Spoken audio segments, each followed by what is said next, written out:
In Fallout's pre-war America, the corporations didn't just sell products, they weaponized them. Every major company was running classified experiments on its own people. And the terrifying part isn't that one of them went rogue, it's that all of them were doing it, with government funding, government protection, and zero consequences. So when you start cracking open the terminals and piecing together what these companies were actually doing behind closed doors, you realize pretty quickly that the bombs didn't destroy pre-war America. The corporations already had. That's why today we're breaking down why every Fallout corporation was running illegal experiments. I spent an unreasonable amount of time reading terminal entries and cross-referencing lore to put this together. Some of it was fascinating. Most of it made me deeply uncomfortable. But I'm committed to the trauma, so let's crack open the filing cabinets, starting with the company that built the entire system from the ground up, Vault-Tec. If any single corporation deserves to be called the architects of everything wrong with pre-war America, it's Vault-Tec. And not because they went rogue, that's the part people keep getting wrong. Every time someone talks about the vaults and the horrifying experiments inside them, the conversation usually lands on Vault-Tec was evil. And sure, they were. But framing Vault-Tec as a rogue corporation that went too far misses the actual horror entirely. Vault-Tec wasn't operating outside the system. Vault-Tec was the system. They weren't breaking the rules. They were the ones who wrote them. Here's what most people understand on the surface. Vault-Tec built the vaults, marketed them as nuclear shelters, and then used them as laboratories to run social experiments on the people sealed inside. That much is well established. But what makes Vault-Tec fundamentally different from every other corporation on this list is that they weren't freelancing. Every experiment, every rigged vault, every controlled variable was designed in coordination with the Enclave, the shadow continuation of the United States government. The Societal Preservation Program wasn't some skunkworks passion project by a few unhinged executives. It was a federally backed initiative with a specific endgame: gather data on isolated human populations under extreme conditions to support long-term projects, including, and this is the part that makes it genuinely chilling, what many in the community believe was research supporting interstellar colonization. Think about that for a second. The shelters you were told would save your family, they were data collection for a space colonization project you were never told about. Every experiment, whether it was stuffing a vault with weapons, sealing one person in total isolation, or forcing class division into the architecture itself, was feeding a data set. The people inside weren't residents. They were rows on a spreadsheet, and the government wasn't just aware of it. They were the client. This is why Vault-Tec matters as the starting point for this entire conversation. They didn't just run their own experiments. They created the infrastructure that enabled every other corporation on this list to do the same. Vault-Tec proved that if you wrap human experimentation in patriotic branding and government contracts, nobody asks questions until it's far too late. They built the vaults. They sold the lie. And when the bombs fell, possibly because Vault-Tec themselves initiated the launch, if the TV show's implications hold up, they made sure the only people who benefited were the ones who designed the horror in the first place. And the cruelest part? Even after the world ended, the experiments kept running. Overseers followed protocols, systems activated on schedule. 200 years later, Vault-Tec's cruelty was still producing results in facilities nobody was even monitoring anymore. That's not just evil science. That's infrastructure so well built it outlasts civilization itself. Kind of impressive, honestly. In the way that a building fire is technically impressive if you ignore all the screaming, Vault-Tec designed the framework for corporate experimentation in Fallout, but they weren't the ones cooking up the science themselves. For that, they needed a defense contractor willing to play with the kind of biology that could end an entire species. And West Tech was more than happy to volunteer. West Tech supermutants are the single most destructive biological force in the Fallout universe outside of the bombs themselves. And they exist because one defense contractor created a virus that quite literally ate the world. West Tech didn't set out to rewrite the evolutionary future of an entire continent, but that's exactly what happened. And the path from defensive research to accidentally creating an army of giant green monsters is shorter than you'd think when nobody in charge is willing to say, maybe we should stop. West Tech was one of pre-war America's most prominent military technology firms. They built power armor. They worked on some of the military's most advanced combat technology. They were the kind of contractor that governments love: capable, ambitious, and perfectly perfectly happy to not ask uncomfortable questions about what their products would be used for. But their most consequential project wasn't a weapon you could hold, it was a weapon you could inject. The Forced Evolutionary Virus, FEV, started life as the Pan-Immunity Virion Project, or PVP. The original goal was genuinely defensive, create a broad-spectrum inoculation that could protect American soldiers and civilians against biological weapons, particularly anything China might deploy during the resource wars. On paper, it sounded reasonable. In practice, it was the first domino in a chain that would produce super mutants, centaurs, and some of the most nightmarish creatures the wasteland has ever seen. Yeah, that project really stayed on track. The research began at West Tech's own facility before being relocated to the Mariposa military base in California, where security was tighter and oversight was, in theory, more rigorous. But more rigorous oversight in pre-war America apparently meant slightly more armed guards standing around while scientists inject test subjects with experimental mutagens. So, basically a Tuesday, because that's exactly what happened. At Mariposa, FEV testing escalated from animals to human subjects, and not willing human subjects either. We're talking about prisoners, military detainees, and people who had exactly zero say in what was being pumped into their veins. So, this is where the story stops being about science and starts being about institutional rot. The soldiers stationed at Mariposa eventually discovered what was happening to the test subjects. The mutations, the screaming, the things that used to be people but weren't anymore, and they revolted. Led by Captain Roger Maxson, the unit executed the scientists responsible and severed contact with the US government entirely. That mutiny would eventually become the foundation of the Brotherhood of Steel. So, in a very real sense, West Tech's illegal experiments didn't just create super mutants, they created one of the most significant factions in the entire franchise. All because a defense contractor decided that protect against bioweapons and become the bioweapon were basically the same mission statement. And here's the question. If the soldiers stationed at the facility could see what was happening and immediately mutinied, how did every single person in the chain of command above not know? They knew. They just didn't care. The FEV didn't stay contained. After the Great War, exposure to the virus, whether through deliberate application by the master or accidental contamination, produced the super mutant populations that terrorized the wasteland across nearly every game in the series. The Master's Army, the Institute's super mutants in the Commonwealth, Vault 87's FEV experiments in the Capital Wasteland. All of it traces back to one company, one contract, and one fundamental failure: the belief that you can engineer a virus to do exactly what you want and nothing more. Biology doesn't work that way. But defense budgets don't care about biology. They care about results. West Tech weaponized biology and accidentally rewrote the genetic future of North America. But at least their experiments required top-secret military facilities and classified clearance levels. The next corporation managed to weaponize chemistry in a mid-rise office building in downtown Boston, and did it while maintaining a perfectly respectable corporate website. Hallucigen, Inkerts, most weapons companies at least have the decency to look like weapons companies. Big fences, armed guards, facilities in the middle of nowhere. Hallucigen, Inc. conducted chemical warfare with nothing more than a downtown office and a business card, clean logo, professional website, the kind of place where you'd expect people to be developing productivity apps, not gas that makes you tear your own colleagues apart. But that's the beauty of pre-war America's corporate ecosystem. The most dangerous companies were often the ones that looked the most boring. Hallucigen Inc. was nominally a chemical research company. Officially, they developed compounds for consumer applications and institutional use. Unofficially, and by unofficially I mean written on their own terminals that they apparently never thought to encrypt, they were developing military-grade chemical weapons under contract for the US government. Their product line included compounds designed to pacify large crowds into docile compliance, gas that did the exact opposite and drove exposed subjects into uncontrollable violent rage, and chemicals that induced confusion and memory disruption so severe that victims couldn't form coherent thoughts. Imagine the worst gas station bathroom you've ever walked into, except it's weaponized and your tax dollars paid for it. So why was a chemical research company developing crowd control weapons and rage-inducing gas? because the US military asked them to, and the contract paid better than anything the civilian market could offer. That's the why behind Hallucigen, not ideology, not mad science, just a company that realized weapons development was more profitable than consumer chemistry, and a government that was happy to write the check. The company's leadership wasn't even subtle about the business model. Internal communications recovered from Hallucigen's Boston headquarters reveal that the company was actively demonstrating these compounds to military buyers, essentially hosting chemical weapons trade shows inside their own building. "Come see our latest innovations in crowd suppression" is a sentence that should get your company shut down and your executives jailed.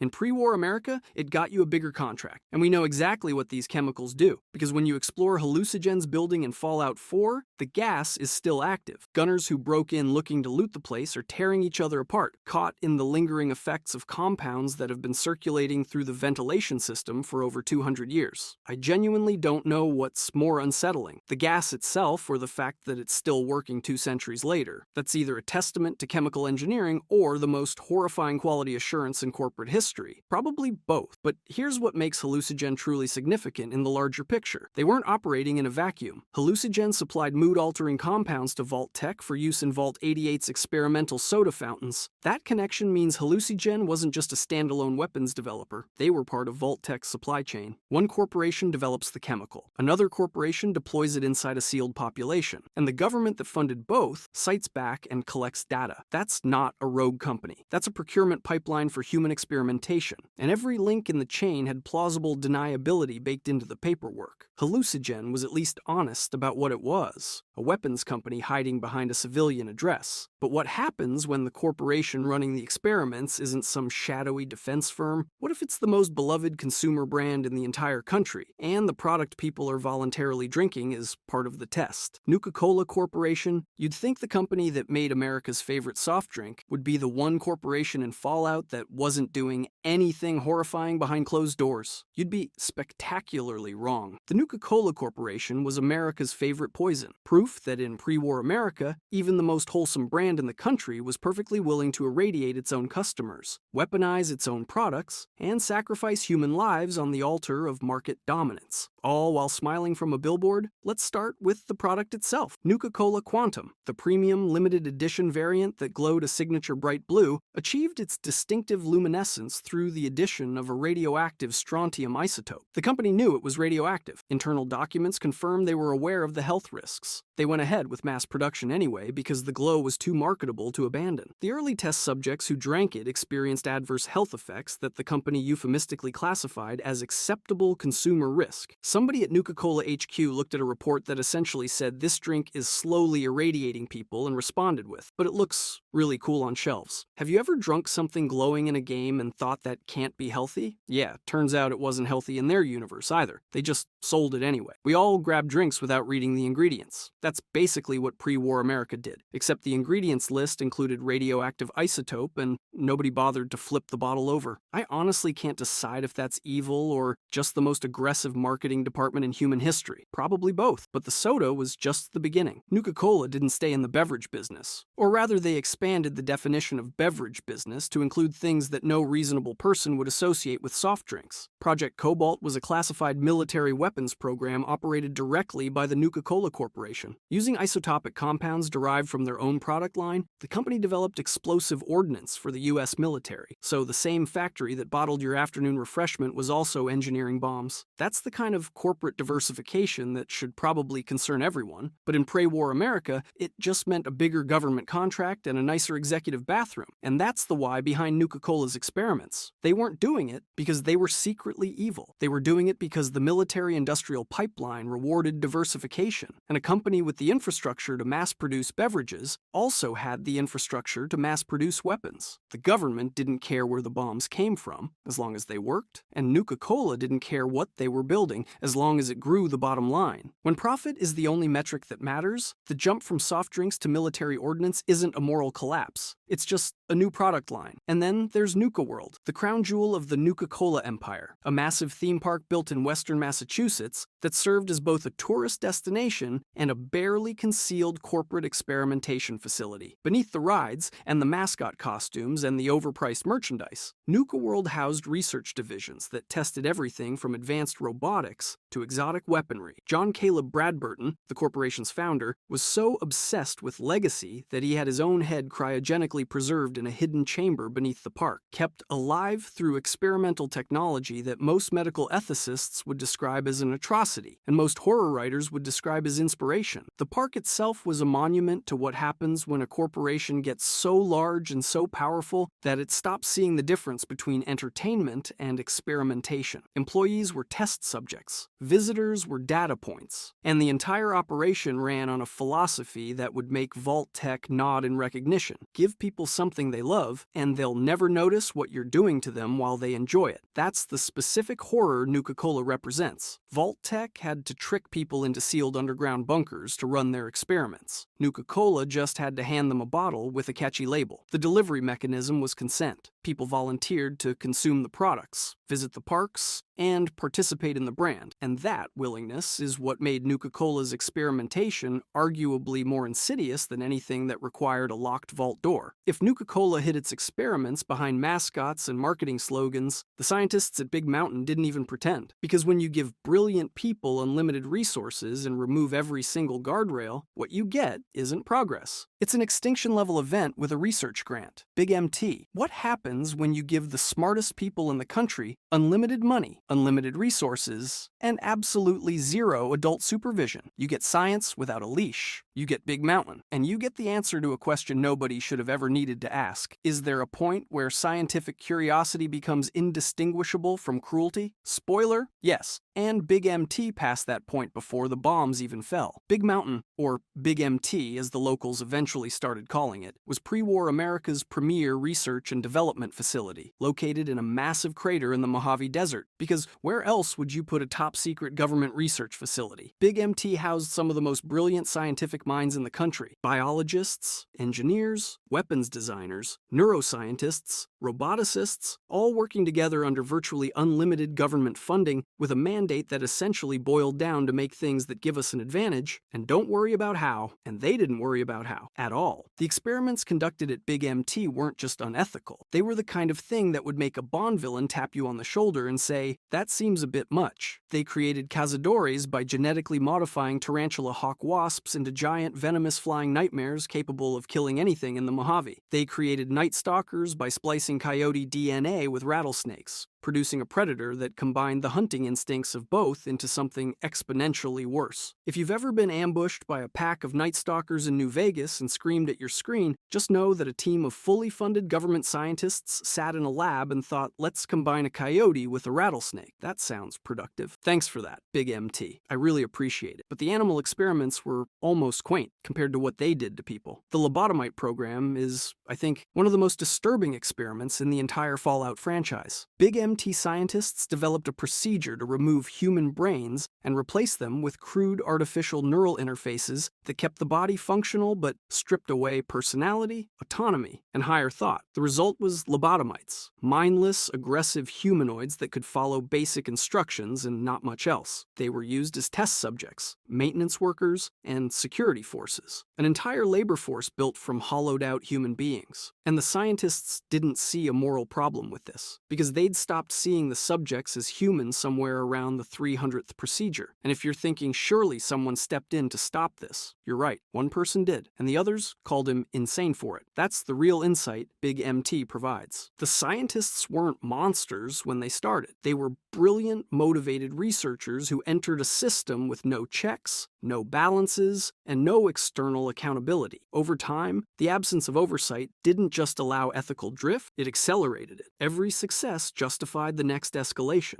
Every breakthrough normalized the method that produced it. By the time the think tank, the facility's lead scientists, had their own brains removed and placed into hovering robotic chassis to achieve functional immortality, they'd gone so far past any recognizable ethical boundary that they couldn't even remember what normal looked like. Dr. Mobius, the one scientist who recognized the danger and tried to contain the others, had to sabotage his own colleagues and wall himself off in a separate facility just to keep their experiments from spreading beyond the crater. He became the villain of Big MT, specifically because being the villain was the only way to keep the real monsters in check. That's a level of institutional dysfunction so profound that the safest person in the building is the one everyone else thinks is insane. Big MT shows what happens when corporate government research reaches its logical extreme, brilliance with zero conscience, funded by a nation too desperate for weapons to ask what those weapons would cost in human terms. And if Big MT represents science completely unbound by any ethical constraint, the next corporation proves you don't even need mad scientists to cross the line. Sometimes all you need is an assembly line and a supply of human beings who've been reclassified as components. General Atomics. There's a specific kind of corporate evil that doesn't require malice. It doesn't require unhinged scientists or shadowy government directives. It just requires a system where human beings are reclassified as raw materials, and a production department that puts brains on the assembly line. Literally, General Atomics International didn't cackle while committing atrocities. They filed the paperwork, hit their quarterly targets, and clocked out at 5. And that might be the most disturbing thing about them. General Atomics was one of pre-war America's leading robotics manufacturers. They built the Mr. Handy, the iconic household robot that became a staple of American domestic life, a mechanical butler designed to cook, clean, and maintain your suburban paradise while you focused on more important things, like ignoring the resource wars happening overseas. They also built the Mr. Gutsy, the military variant that swapped household chores for a flamethrower and a vocabulary consisting entirely of aggressive, patriotic threats. On the civilian side, General Atomics looked like any other major manufacturer. Clean factories, friendly products, a company that made your life easier, and then there was the RoboBrain program. RoboBrains are exactly what they sound like, robots powered by actual human brains. The concept was pitched as a way to create robots with more advanced cognitive abilities than standard programming could achieve. Instead of coding complex decision-making, just harvest a brain that already knows how to think and wire it into a mechanical chassis. Somewhere in a pre-war General Atomics boardroom, somebody pitched, what if we put actual human brains in our robots? And the response wasn't security escorting them out of the building. It was, can you have a prototype by Q3? The answer, and yeah, this is documented across multiple games, is prisoners, mental patients, and Chinese prisoners of war. People who the government and military had already decided didn't count. People who had no legal protections, no advocates, and no way to refuse. Their brains were extracted, lethally, obviously, and installed into robotic frames that the government and military would deploy for reconnaissance, security, and combat. And the operation wasn't small. This wasn't some backroom experiment with a handful of subjects. This was industrial-scale brain harvesting, run through official channels, funded by military contracts, and executed with the assembly line efficiency that General Atomics was famous for. And look, what makes the RoboBrain program uniquely horrifying is how boring it is. There's no single mad scientist driving this. No personal vendetta, no deranged overseer flipping a switch. It's just a corporation fulfilling a contract. The government says, we need smarter robots. General Atomics says we can do that, and somewhere between those two sentences, an entire class of human beings gets redefined as hardware. The consent question isn't even raised because the subjects were never considered people whose consent mattered, criminals, enemy combatants, the institutionalized. In pre-war America's moral framework, these people had already been sorted into a category that made them available for processing. General Atomics just built the machine that did the processing. And this is the part that stuck with me the most about pre-war America's corporate culture. You can see the results 200 years later. RoboBrains still patrol facilities across the wasteland, still functioning on neural tissue that used to belong to someone with a name, a history, and a life that was ended, so a robot could staff a security checkpoint. Every RoboBrain you encounter in the games is, on some level, a person, or what's left of one. And the company that created them didn't do it because they were evil. They did it because the purchase order came through and the production schedule needed to be met. That's the final and maybe the most important lesson General Atomics teaches about pre-war America's corporate culture. You don't need villains to create atrocities. You just need a system where the definition of acceptable resource expands to include human beings, and a corporate culture disciplined enough to process them without asking why. If General Atomics proved that corporate evil doesn't need mad scientists or secret labs, just purchase orders and production schedules, then the last corporation on this list proves something even darker. Sometimes the company that controls the one resource the entire world is killing each other over is the same company secretly secretly building weapons to make sure nobody else ever gets it. Poseidon Energy. Every war in human history has been fought over resources. Land, water, oil, food. Whatever keeps civilization running becomes whatever civilization will kill for. In Fallout's universe, the resource wars didn't just drain the planet. They created the exact conditions that made one energy conglomerate powerful enough to own the apocalypse itself. And that company used every ounce of that power to make sure that when the world finally burned, they'd be the ones holding the matches. Poseidon Energy was pre-war America's dominant energy corporation. Oil, nuclear, solar. If it generated power, Poseidon had a stake in it. Their petroleum subsidiary, Poseidon Oil, controlled offshore drilling platforms across the Pacific. Their nuclear division operated power plants in multiple states, and their solar research arm built facilities that were, on paper, designed to pioneer clean energy solutions for a nation choking on its own resource dependency. On paper. In practice, Poseidon Energy was so deeply entangled with the U.S. military and the shadow government that would become the enclave that separating energy company from defense contractor stopped being possible somewhere around the second classified contract. And here's where it gets genuinely disturbing. You know that Enclave Oil Rig, the offshore platform that served as the Enclave's primary base of operations in Fallout 2? The one where they were developing a modified FEV to exterminate every genetically impure creature on the planet? That was a Poseidon Energy platform. The Enclave didn't build their Doomsday headquarters from scratch. They moved into a corporate facility that was already equipped, already staffed, and already conveniently off every public map. Poseidon Energy didn't just do business with the shadow government. They gave the shadow government a home address. But the oil rig is just the most obvious connection. The real masterpiece of Poseidon's dual identity is sitting in the Mojave Desert, soaking up sunlight and hiding a weapon that could vaporize anything on the ground from orbit. Helios. 1. On the surface, and I mean that literally, it's a solar energy plant. Big arrays, power grid connections, the kind of facility you'd put on a corporate brochure with the tagline powering America's future. The NCR occupies it during the events of New Vegas, and can barely get the thing to produce enough electricity to justify the soldiers guarding it. They think they're sitting on a broken power plant. What they're actually sitting on is Archimedes 2, an orbital laser weapons platform capable of directing concentrated solar energy into a targeted strike anywhere within range. A death ray, powered by the sun, hidden inside a civilian energy facility. Someone at Poseidon Energy sat in a meeting and said, "What if we built a space laser and disguised it as a power plant?" And everyone in the room apparently just nodded. I'd call that insane, but honestly, by Fallout standards, it's barely in the top 10 weirdest things a corporation has done. And it gets worse. Archimedes wasn't Poseidon's only military project hiding behind a civilian label. Across the wasteland, Poseidon facilities show up with a suspicious regularity that stops looking like coincidence after the third one. Power plants with restricted sections, research wings with military-grade security, terminals documenting weapons development in facilities that were publicly listed as energy infrastructure. The pattern is always the same. Build something that looks useful, get public funding for the civilian version, and bury the weapons program 3 floors underground where the inspectors don't go, if they even had inspectors. In pre-war America, oversight was just a word you put in the regulatory documents to make Congress feel better about approving the budget. But here's what makes Poseidon Energy the perfect final entry on this list. Every other corporation we've talked about was building weapons, running experiments, or exploiting people within a system that the resource wars created. Poseidon Energy was profiting from the resource wars themselves. They controlled the energy. They controlled the infrastructure. And when the resource scarcity that was tearing the world apart reached its peak, Poseidon wasn't scrambling to survive. They were positioned to benefit no matter which way the collapse went. If the world kept fighting over oil, Poseidon owned the oil. If nuclear war actually happened, Poseidon's people were already embedded in the Enclave's survival plan. Heads they win, tails everyone else loses. That's not a corporation hedging its bets. That's a corporation that made the apocalypse a viable business strategy. So what does Poseidon Energy ultimately represent? Every other company on this list conducted illegal experiments because the system allowed it. Poseidon Energy is the reason the system existed in the first place. They didn't just exploit the cracks in pre-war America's moral foundation. They were the crack. The company that controlled the resource everyone was dying for used that leverage to embed themselves in the most powerful shadow government in history and built orbital weapons under the guise of public utilities. And when the world finally ended, ended, their infrastructure became the Enclave's infrastructure. Their platform became the Enclave's headquarters. Their survival plan became the only survival plan that mattered. Poseidon Energy didn't just profit from the apocalypse. They were the apocalypse's landlord. And that's the answer to the question this video has been circling the entire time. Why was every Fallout corporation running illegal experiments? Because they weren't operating in spite of the system. They were operating exactly the way the system was designed to function. The government needed weapons. Corporations needed contracts. And the space between those two needs is where every ethical boundary in pre-war America quietly dissolved. Vault-Tec built the framework. West-Tec supplied the biology. Hallucigen provided the chemistry. Nuka-Cola proved you could experiment on willing consumers. Big MT showed what happens when you remove all limits. General Atomics demonstrated that industrialized dehumanization doesn't even require bad intentions, just good logistics. And Poseidon Energy? They owned the resource that made the whole machine run and made sure they'd profit whether civilization survived or not. The bombs didn't destroy pre-war America. Pre-war America destroyed itself long before the first warhead launched. The corporations just made sure there was profit in the process. If you enjoyed this and want to see why Fallout's world never returned to normal after 200 years, click the video on screen.